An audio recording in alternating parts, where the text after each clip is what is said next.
రండి. దేవుని హుండీలో వేయాలనుకుని పర్సు నుండి తీసిన 50 రూపాయల నోటు పెద్దదిగా తోస్తుంది. అదే నోటు సూపర్ మార్కెట్లో చిన్నదిగా కనిపిస్తుంది. గుళ్ళో గడిపే అరగంట ఎంతో ఆలస్యంగా గడుస్తున్నట్టుగా తోస్తుంది.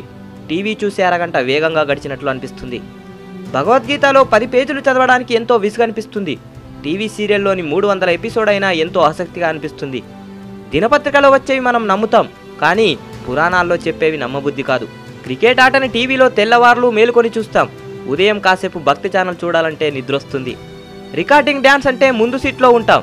హరికథ అంటే ఆ ఛాయలకు కూడా పోము. తిరుపతి లేదా అయ్యప్ప కొండకు వెళ్లే బీదలకు ఇవ్వడానికి మన దగ్గర చిల్లర ఉండదు. మన పిల్లలకు 5 స్టార్ చాక్లెట్లకు చిల్లర ఉంటుంది. ఇంకా చెప్తాను వినండి.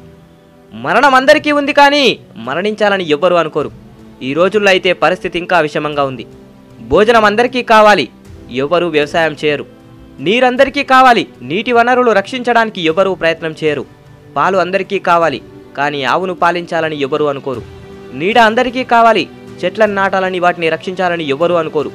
భార్య అందరికీ కావాలి, కానీ ఆడపిల్లలు పుట్టాలని వారిని రక్షించాలని ఎవరూ అనుకోరు. ఎందుకు ఇదంతా? పుట్టేటప్పుడు ఏదో సాధించాలని పిడికిలు బిగించి మరీ ప్రాణం పోసుకుంటాం.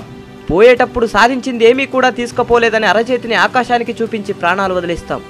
జీవితంలో ఏది శాశ్వతం కాదు. ఎంత పెద్ద బంగ్లాలో ఉన్నా, ఎంత పెద్ద కారులో తిరిగినా, ఎన్ని పరుపులు ఎక్కినా ఇదే చివరి మెత్తటి పరుపు. బ్రతికున్న నాళ్ళు అందరినీ కలుపుకొని బ్రతుకు, అందరితో కలిసి నడువు, అందరినీ మెప్పిస్తూ బ్రతుకు. ఎంత సంపాదించామన్నది కాదు, ఎలా బ్రతికామన్నదే ముఖ్యం. జై హింద్.